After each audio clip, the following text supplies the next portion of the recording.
complete a pre-visit assessment form at the practice, for example, if a patient either hasn't had an email address to send the form to or was unable to get to email in time to complete it before their first visit, have the patient attend the clinic 5 to 10 minutes earlier than would usually be the case.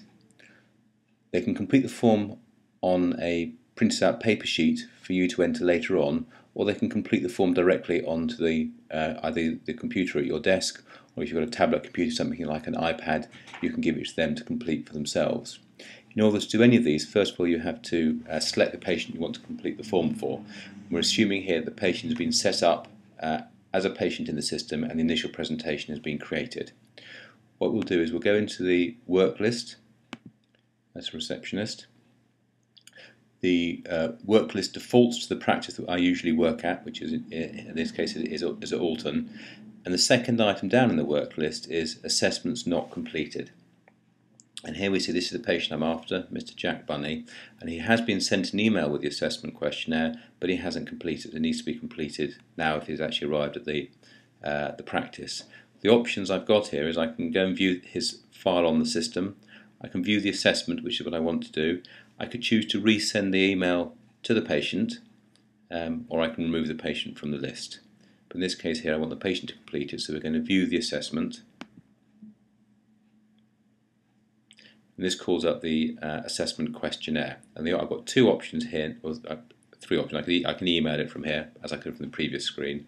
I can do what's called set for patient input. And if you set for patient input, it locks the system. So once the questionnaire is completed, you're not able to get into any other part of care response to see patient confidential information. So for example, if you're doing this on an iPad, I'm going to hand the patient the iPad to complete sitting down at a desk, at a chair in reception. You can be sure you're not breaching anyone else's confidentiality.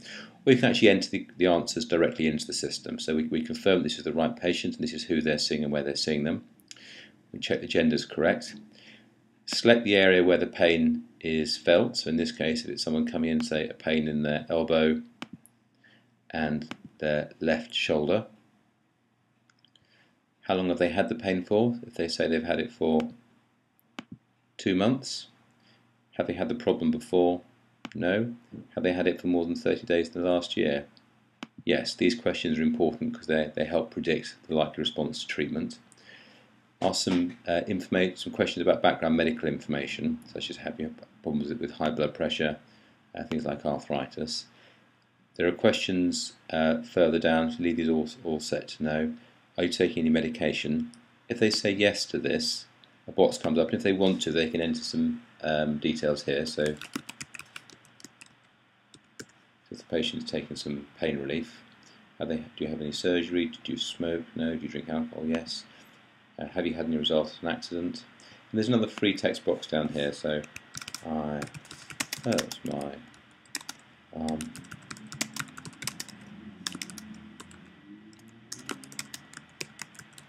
I'll enter it through here. The next part here asks for the 7 statements regarding their pain. I won't read through each one, but just mark on here the answers that the patient has put in the paper form, or let them mark it for themselves. And then save answers. If the form's been completed correctly, it comes up, it says save successfully. If it says anything else, then you need to scroll down and actually make sure that the form's been correctly completed. And any part that's been missed out will be indicated by a red line. Once that's all done, that's completed, and I can return to my home screen.